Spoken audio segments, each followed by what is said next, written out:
ماہ شوال المکرم شروع ہو چکا ہے،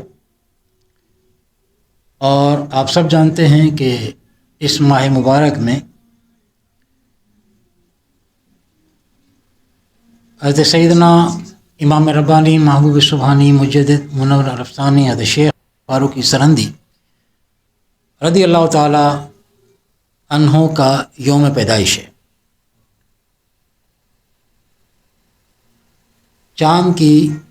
14 شوال مکرم یعنی 14ویں شب، 13 کا دن 14 کی رات، 14ویں شب، جس رات چاند اپنے پورے شباب پر ہوتا ہے، مکمل کامل بدر جسے کہتے ہیں نا، جس رات مکمل چاند ہوتا ہے اس رات کو پاک پروردگار عالم نے امام ربانی رحمۃ اللہ علیہ کو دنیا میں مبعوث فرمایا، اور آپ کے آنے کا جو مقصود تھا وہ تو آپ سنتے ہی رہتے ہیں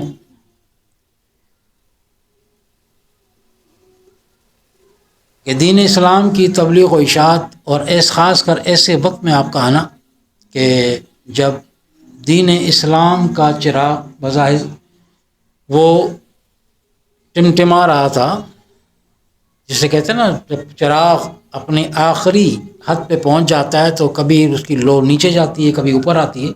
اگر اس کو سنبھالا نہ جائے تو پھر اس کا بجھنا یقینی ہوتا ہے۔ ایسے وقت میں امام ربانی رحمۃ اللہ علیہ کو اللہ تبارک و تعالیٰ نے دنیا بھیجا کہ جس وقت میں شریعت محمدی علیہ والسلام، دین اسلام کہ تمام تر دین اسلام کا علم نیچے کر کے اور باطلانے مذاہب کے علم یعنی جھنڈوں کو بلند کیا جا رہا تھا، معاذ اللہ، اور بہت حد تک وہ لوگ اپنی کوششوں میں کامیاب بھی ہو چکے تھے۔ وہ آپ سنتے بھی رہتے ہیں، اور آئندہ انشاءاللہ تعالی آئندہ بھی سنیں گے، اور 14 شوال آ رہی ہے، پھر اس مہینے میں انشاءاللہ تعالی سالانہ جو حضرت صاحب کی یاد میں محفل کا انعقاد ہوتا ہے سالانہ، اس میں انشاءاللہ تعالی علماء کرام کی زبانی بھی ہم اور آپ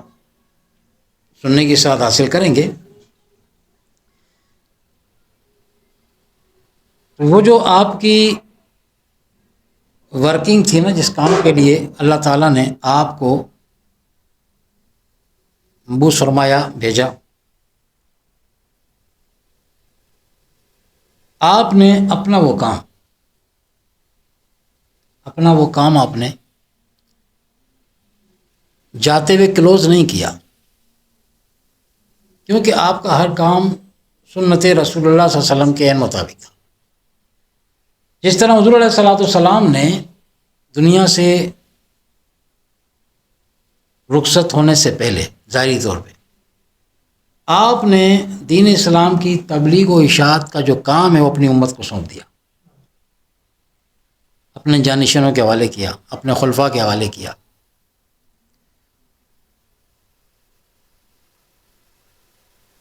کیونکہ امام ربانی رحمۃ اللہ علیہ کا جو کام ہے، ورک ہے، وہ منہاج النبوہ کے تحت ہے۔ آپ نے بھی دنیا سے پردہ فرمانے سے پہلے اتنا دین اسلام کو جو دوبارہ سے آپ نے زندہ فرمایا، اس کو اتنا جامع کر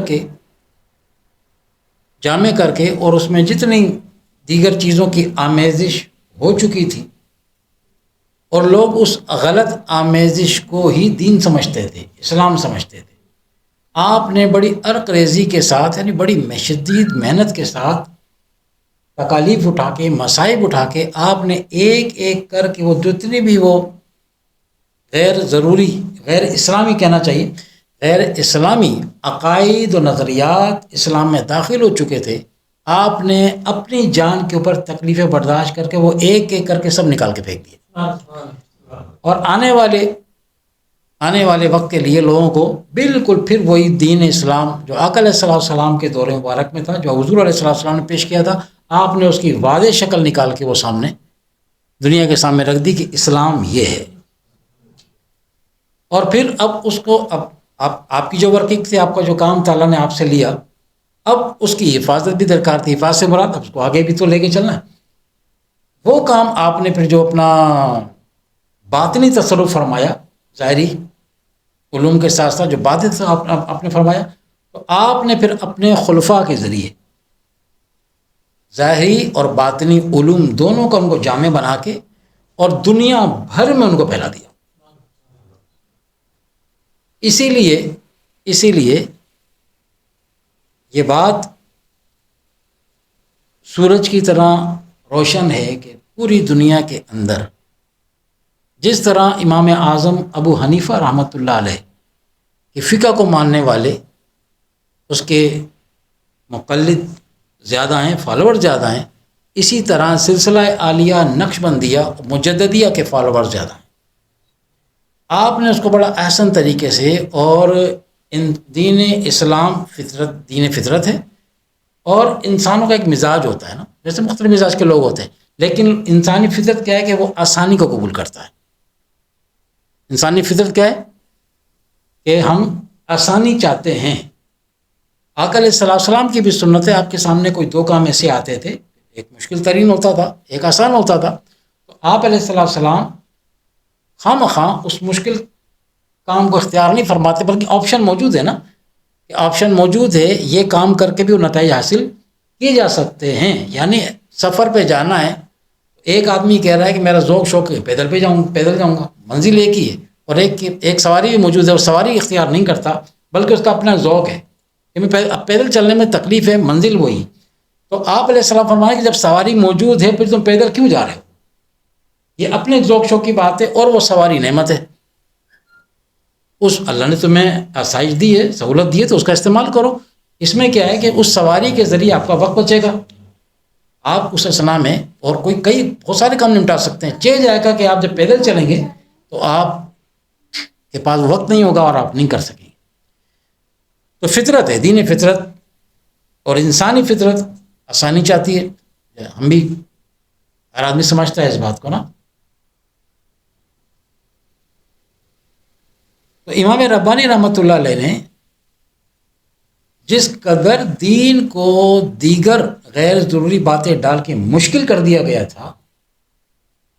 آپ نے اس کی اصلی شکل میں لا کے، وہ تو دین اسلام تو کہتے ہیں نا، دین اسلام تو دین آسان ہے، اس سے آسان دین کوئی نہیں آیا دنیا کے اندر. آپ نے اس دین کو اس کی اصلی حالت پہ لا کے دنیا کے سامنے پیش کر دیا کہ اس پہ تو عمل کرنا بہت آسان ہے. آج ہمارے یہاں بھی ایک جملہ بڑا گردش کرتا ہے نا، دین پہ عمل کرنا بڑا مشکل ہے. دین پہ عمل کرنا، تو پھر ان لوگوں کی خدمت میں عرض ہے کہ پھر وہ دین لے کر آئیں اسلام کے علاوہ جس پر عمل کرنا آپ کے لیے آسان ہو. ذرا جائیں تو صحیح دیگر ادیان کی طرف، آپ کو لگ پتہ جائے گا. پھر آپ پلٹیں گے واپس، نہیں واقعی اسلام ہم سمجھے ہی نہیں کہ اس دین کو تو اسلام کا نام دیا گیا ہے. اور اسلام کے معنی کیا ہے؟ سلامتی، امن. تو آپ تو امن میں سے نکل کے کہتے ہیں دین اسلام پہ عمل کرنا مشکل ہے. ہمیں امن میں رہنا مشکل لگ رہا ہے، ہمیں سلامتی مشکل لگ رہی ہے. آپ کہتے ہیں السلام علیکم، اسلام کا شعار ہے نا، ملو تو سلام کرو. السلام علیکم، آپ پر سلامتی، آپ کہتے ہیں وعلیکم السلام، آپ پر بھی سلامتی. یہ سلامتی اگر دین اسلام پہ چلنا مشکل لگ رہا ہے تو سلام چھوڑیں، یہ سلام دعا ہے. اسلام پہ چلنا اگر مشکل ہے تو اس دعا کا استعمال کیوں کیا جا رہا ہے؟ پھر سلامتی لینے کے لیے تیار ہیں، اس کو اختیار کرنے کے لیے تیار نہیں، اس پہ چلنے کے لیے تیار نہیں. تو اسلام کو سمجھنے کی بھی تو ضرورت ہے نا. اگر ہم مسلم ہیں، الحمدللہ مسلم ہیں، تو امام ربانی رحمۃ اللہ علیہ کا یہ آپ کا بڑا ایک یونیک کارنامہ تھا کہ آپ نے اس دجالی دور کے اندر، یعنی وہ تھوڑا طور مولا تھا کہ خراب آ گئے، مگر آپ نے تنہا اللہ تعالیٰ کی مدد و نصرت کے ساتھ آپ نے دنیاوی بادشاہوں کے سامنے علم بغاوت، جسے آپ انقلاب کہتے ہیں، اس کو آپ نے بلند کیا اور حق کی آواز کو بلند کیا، اور آخری سانس تک ایک انچ بھی اس سے اپنے کاج سے پیچھے نہیں ہٹے.